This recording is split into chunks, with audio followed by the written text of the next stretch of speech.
So, which one do you want to do first? Marvel quotes or Batman? You call. Let's do Batman. Let's say Superman Batman. Okay, so there's two sections to the Batman side here. DCU Batman, Matt Reeves Batman. Let's break it down. Batman's my biggest issue in all of DC right now, personally. And I'm not writing Batman, but I'm currently working with the writer of Batman and trying to get it right. Because he's incredibly important to DC, as is Wonder Woman. Batman has to have a reason for existing, right? So Batman can't just be, oh, we're making a Batman movie because Batman's the biggest character in all of Warner Brothers, which he is. But because there's a need for him in the DCU and a need that he's not exactly the same as Matt Reeves' Batman. Yet, he's not a campy Batman. I'm not interested in that. I'm not interested in a funny, campy Batman, really. I think I have a way in, by the way. I think I really know what it's. I just am dealing with the writer to make sure that we can make it a reality. What are your thoughts, Coy? This is what I've been saying for a year. It's not going to be Matt Reeves' Batman. It's going to be Matt Reeves' universe with the Penguin and all that world building, and then a Batman where it makes sense that he could coexist with Crypto. I don't want to undermine all of the world building in the Penguin and the Batman by having things that are so larger than life. That's the cool thing about the character is you can pick up Detective Comics and have a tone. You can pick up Batman, have a tone. You can pick up Batman Dark Patterns and have a tone. You can pick up Batman Superman World's Finest and have a tone. And these are just 4 of the 8 books that are Batman right now. He is the most popular character, so you can do versions of him. But I think at the same time, making like a Neil Adams gray and blue suit and make it a member of the Justice League and make him someone that could bend reality a bit by having him around these larger-than-life characters doesn't inherently make him like Batman 66. I think a lot of people think it's either like Nolan and Pattison and that tone or Shark Repellent. Like there's a lot between. So I would love if it's closer to, you know, our reality without being farce. Like I don't want to see a spoof of Batman, but I don't think it should be the same exact David Finchery, Matt Reeves tone. I think it should find a way to be something that is plausible deniability of the world's greatest detective that is so smart and so focused on this vengeance, that is so focused on being the perfect human specimen he can keep up with these metahumans. And I don't think I would buy Robert Pattinson's detective take, which is my favorite, one of my favorite superhero movies of all time. I wouldn't necessarily buy him in a world where, you know, Hawk Girl flies by. So I think this is the best answer, and I think that him acknowledging it's not going to be full camp is great and a relief. I never thought it was going to be, but I don't think we should put those two worlds together personally. And I think his way in is going to be making sure there's a big enough difference to rationalize two Batmans, but without sacrificing the vision of the DCU. And I love that he's not coming from a place of, okay, he's popular, we need to make this. It's coming from a place of what in universe, what in story that I'm telling in this giant tapestry of characters makes this character the most important right now. And you need the Holy Trinity. You need Batman, Superman, and Wonder Woman, but you need them to come from a place of the story, not from your wallet. I hear what you're saying, but no. But he wants to make that money. Come on, man. No, I like what he's saying. It does pose an interesting thought process, though. And as you were talking, it's a thought that I actually didn't dawn on me until right now. How if you have two running Batmen, one in the DCU and the Matt Reeves one, and then in my mind, I'm thinking the DCU Batman should be a little bit more akin to like the Batman, the animated series Batman, or the Arkham games Batman, one that's a little bit more heightened, more martial arts-y, like just basically Robert Pattinson, but heightened more. You know, it seems like it would be a really easy thing to go, well, this is definitely the very real world. Now let's do the fantastical world, but we can't go campy. So I imagine it's a very hard line that they have to find, because whoever they put then as Batman for the DCU automatically lends itself to a comparison to the other running Batman at that time. It could very much well be like, if you have a Batman that is like an Arkham Knight one, there could be audiences that are going, well, this Batman can clearly kick Robert Pattinson's ass. I'm not as interested in the Robert Pattinson one. Or it could be the flip, where you do go more fantastical or whatever, and then you have a Batman who's really, you have a Batman who's like, you know, cool, technically cooler, but maybe not as appealing to audiences. People don't enjoy the performance as much, and they're like, why'd they do this? We have Robert Pattinson's right here. They should have just used Robert Pattinson. So the struggle, I feel, is what he's talking about, of trying to crack the right code of the middle ground. This could take a very, very long time. Like, I don't even know what the solution. Like, we have ideas of Right. what they could do. I'm going, yeah, embrace more of like the Arkham video game side. That would probably be your easiest bet. But then, will that diminish the reception though of the other running Batman Elseworlds? Like, for us, it wouldn't, but for audiences, would it? And I'm going to segue us into like what he talked about here when he was asked about the Matt Reeves part. He said it would be a consideration. We'd have to think about it. We have to think about it. It is not like we've never discussed it. I would never say zero, but you just never know. But it's not likely. It's not likely at all. And it's not canceled. We don't have a script. Matt's slow. Let him take his time. Let him do what Matt's slow. It's such a, it's just. What a flippant, like, I'm just going to say it. It's like, is that a passive aggressive way of being like, hurry your shit up, As Matt? his boss, I'm going to put this in writing. Yeah, damn. People are blaming me for what this is now. Let me take his time. Let him do what he's doing. God, people are mean. Let him do his thing, man. I don't know what it actually sounded like when he said it. Just reading it sounds really God, funny. people are mean. Let him do his Like, job. he just sounds exhausted. Wouldn't you be answering the Batman. same question for like months? And people are jerks about it, and they keep saying, you know, people already blame him for so much of this stuff, like the Snyder World not happening and all that, blah, blah, blah. And then now I think they're passing judgment onto why the Matt Reeves' Batman universe is taking so long to develop. But it seems like when I read stuff like that, it seemed like there was a point where there was never a consideration. And it seemed more of a flippant. Never say never. But now it seems as if the vibe I'm getting is that there's a bit of a consideration because it would make things easier ultimately for everyone. All the conflict you just said is real. Like all the levels to play. I think it would sacrifice both a little. Unfortunately, right? Like, it makes the meshing of the universes work better. Yeah.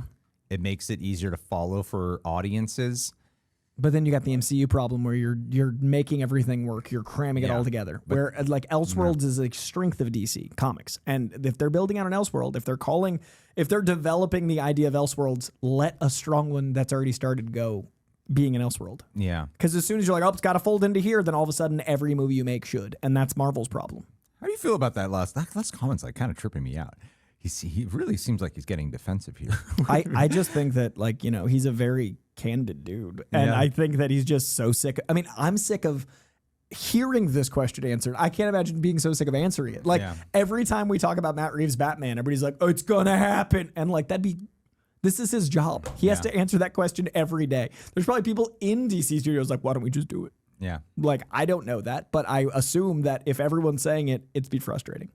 And part of what he's been doing the thing is, he has a plan as a leader for this company, but you know, a lot of times when things are growing and shifting, it's like, that's why the studio is such a good show. Yeah. Because I could see him running into situations like that where, oh shit, you know, I put out some messages, but the reality is I have to make a couple of sacrifices going against what I originally said we would do. He's also a creative that's used to, like, he directs and does his own thing. So now he's like overseeing, and like, that's a lot of pressure. Yeah, he puts out a lot of ideas. But ideas aren't cemented things that they're going to be doing. And as a creative, you kind of bob and weave throughout the entire process. Yeah. So it's a weird position the guy's in. I don't envy it. I do not envy it. To the Marvel points of what he was talking about. Over at Marvel, they've been pretty open about the fact that they realize what's going wrong over the past few years. They put out too much stuff. And longtime Marvel exec producer Luis de Esposito said that privately to me. Ooh, I don't even know if it's really their fault. They were under a corporate mandate that wasn't fair, it wasn't right, and it killed them. We don't have that mandate at DC to have a certain amount of movies and TV shows every year.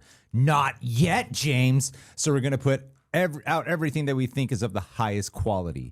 We're obviously going to do some good things and some not good things intentionally. We want to do bad projects. But hopefully, on average, everything will be as high quality as possible.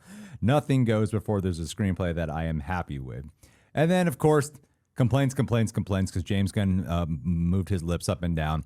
To be clear, and as is clear in the context of this interview, I didn't say it killed them. Like they're over, but they were screwed by the situation they had no control over. They're on the other side of that now, which is good. The sacrifice of everything for streaming craze killed many good things by forcing a demand for content that couldn't possibly be met, putting movies on TV before they had a proper theatrical run, and much more. The insanity has died down, balanced out everywhere. Thank God. Leave me the fuck alone.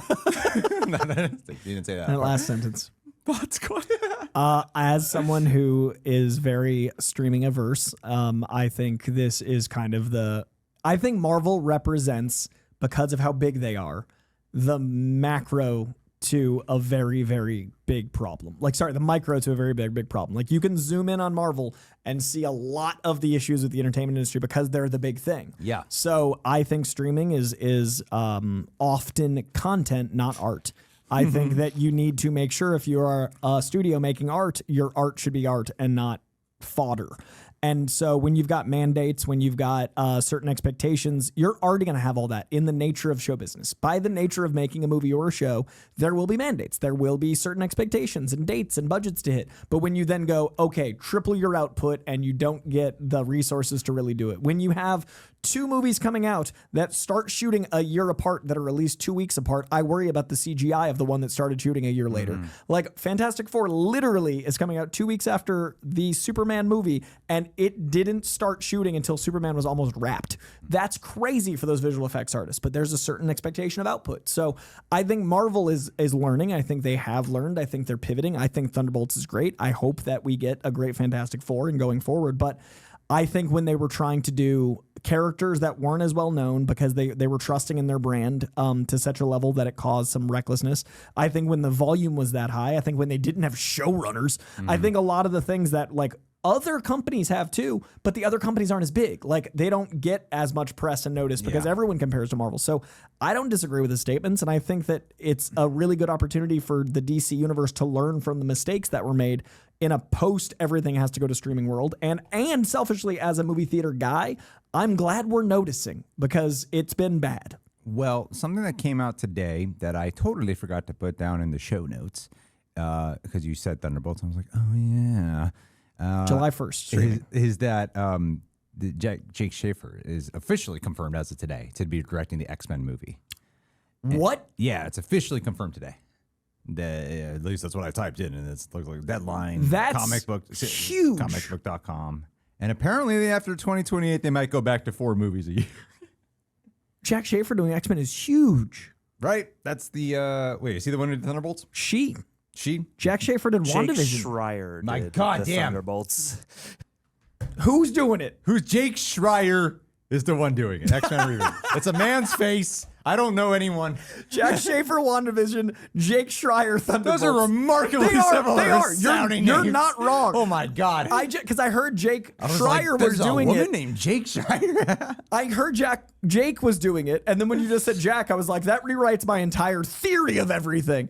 Jake Schreier of Thunderbolts is a fantastic director, very different tone. WandaVision obviously led to Agatha, and that I would have been like, okay, if a different team dynamic, different blah, blah, blah. And they're moving on with other stuff. Like, they're still working at Marvel. But Jake, I think, is a great choice. He was rumored for a long time. I think, have you seen Thunderbolts yet? No, it's coming out in digital July next 1? week. Okay, well then in vague terms, the team dynamic and the idea of trauma is very important to the X-Men. So I think as directors go, there is a very linear line here of like, this makes sense for this director. What's cool to me is, as we've been talking about James Gunn, is this kind of reminds me of James Gunn because the Suicide Squad did not do well at the box office. I mean, for a variety of reasons. And part of me is thinking too that honestly, I am wondering, even if it got only a theatrical release, let's say there was no COVID, I do wonder if it would have really succeeded at the box office because of what happened with Suicide Squad 1, not as well-known characters in the next one. So part of me does wonder that, even though it seems like it's loved, but it's not really talked about, even though it's like my favorite of that era of DC. But then he got brought on to do the bigger parts for DC. Yeah. And same thing with Thunderbolts. Thunderbolts did not break even. It didn't, but it's got reputation, and that is better for long-term success. And they still tapped him to do this. Rewarding the art, not the business, exactly. is great. That's what reminds me of the James Gunn situation, of what they're paying attention because X-Men to. is huge. So if anything, there's kind of a big learning lesson from that. The fact that the movie Thunderbolts, yeah, sure, it didn't break even, but people loved it, and that's what we need as a director who can work with this terrain. Yeah. You know, a lot of times it's easy to go, this movie made a lot of money, give that director it.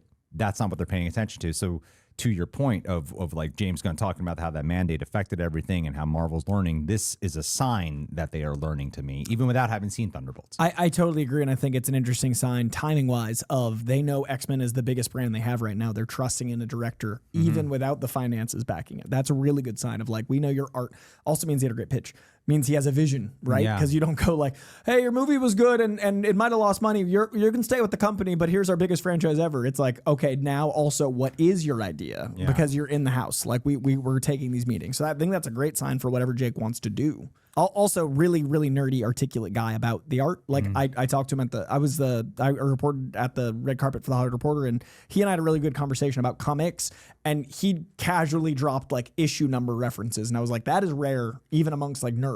Like that's a really impressive thing. Like you clearly love it in a way. So at the same time, you know, like there's a difference to me when Russo brothers did Winter Soldier versus working on an Avengers movie. You have a lot more bigger vision and other heads to appease in a moment like that with all the structuring. And I feel like he's kind of he might run into a similar situation with that. Like Thunderbolt sounds like to me he was able to fulfill a vision he had. Yeah. And I think X-Men, it's huge. I'm wondering if he will be allowed to fulfill as much of vision as he wants. I mean, Marvel can't even seem to get Blade done, you know? So Which I'm is wondering, insane. Like, will this really Be the that vision? is my like skeptic side of it. Like I see why attaching him to do it makes perfect sense to me. But when you're dealing with X-Men and they have to incorporate that and it changes the world, whether it be a meshing of multiverses, whatever the hell they're planning on doing, there's a lot more different strings he has to work with now of whatever that secret board meeting that Kevin Feige has in the woods or whatever. It's also like being a showrunner because like you're shaping a universe that's going to expand into multiple movies. Yeah. Like you're not just doing X-Men. You're doing X-Men. Is that going to be X-Men 1 of 3 and then X Factor, X-Force, Generation X? Like what else? Because they're not going to do one X-Men line that's going to spread. So what tone are you setting in this new leg of the entire company? Also the one that Kevin Feige is most personally invested in. Also the one that has the most brand awareness of arguably any new character. Also the one that is probably going to have the most other things tying to it from Secret Wars. Like you've got the hardest job right now. Yeah. Man. X-Men movie's finally happening. And, That also is a big moment. And but that's strange to me. It doesn't feel like it's taking off that piece of information. I didn't know it. I typed it in and it's like, yep, it's real. This should be like trending. That should be our headline. Breaking news. This should be that should have been our community post questions and our Patreon questions where we put out. And I didn't see anything in there, at least at the time of like polling stuff. I think Marvel can get back to a good place. I don't think any Westerns never came back to scale. We like Westerns, but like I don't think they're that distant where like Westerns kind of died all the way and then came back. But I do think we have to look at the superhero phases as changing. Yeah. And I do think we're entering a different age of comic stuff. I think they're they are positioned where they probably have to do some type of soft reboot. I think X-Men is a new Avengers type team, and I think that's smart. I also think those are brand aware characters. And it's weird because it does seem like the exact thing James Gunn was talking about of that problem of that mandate that occurred, because that is what changed everything for the genre and Marvel in a not positive way. And the DCU looking so comic-y and vibrant and big, I feel like is changing things again. Yeah. All right. Well, damn. Crazy.